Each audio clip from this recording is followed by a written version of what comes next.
Shaun flew to England 3 months after losing his virginity because, according to him, the veil had been lifted from phenomenological experience.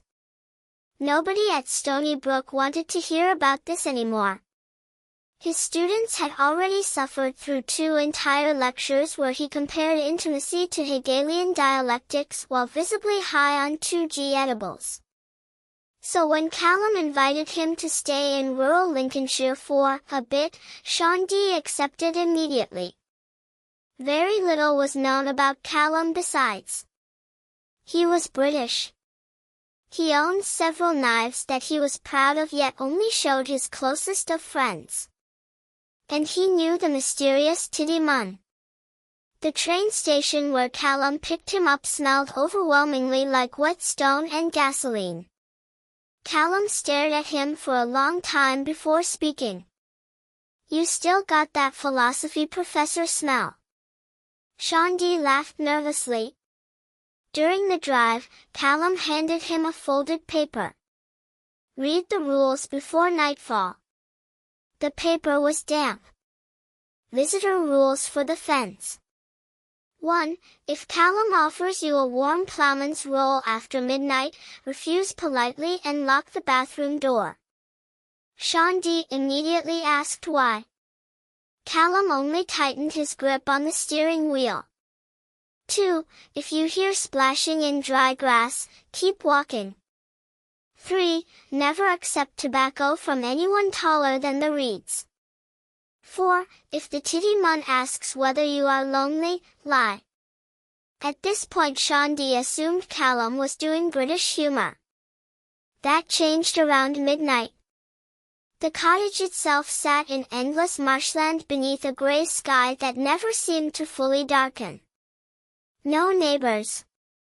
No animals. Just distant water sounds. Shaun took a heroic dose edible after dinner because he claimed England had hostile vibes.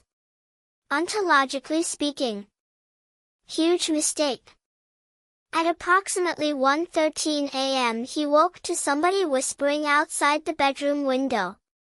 Not speaking. Whispering. Like multiple voices trying to remember how language works. Then came the splashing. Except there was no water outside. Only grass. He remembered Rule 2 and forced himself not to look. Something circled the cottage slowly. Wet footsteps. Dragging sounds. Then. Shaun. The voice sounded strangely emotional. Like it had spent years practicing sadness. "Did they ever recover your PlayStation 4? Every hair on his body stood up instantly. He pulled the blanket over his face and began reciting Kierkegaard quotes to calm himself down. Outside, the thing laughed quietly. The next morning Callum looked exhausted. "You answered it, didn't you?" "I literally didn't." "That's worse." Callum then nailed every window shut without explanation. New rules appeared on the kitchen table afterward. 5. If the Titty Mun asks whether America still has Toys R Us, answer yes even if uncertain. 6. The Titty Mun dislikes weed smoke but respects carts. 7. If Callum says he's near the drainage pipes, do not ask who. By the third night Shaun's edible supply was running low. His hands shook constantly. He claimed the marshes were observing him dialectically. Around 3 a.m. the electricity failed. The cottage hummed softly. Then something knocked on the front door exactly 3 times. Callum went pale. "Do not let it know you lost your virginity recently." "What the fuck does that mean?"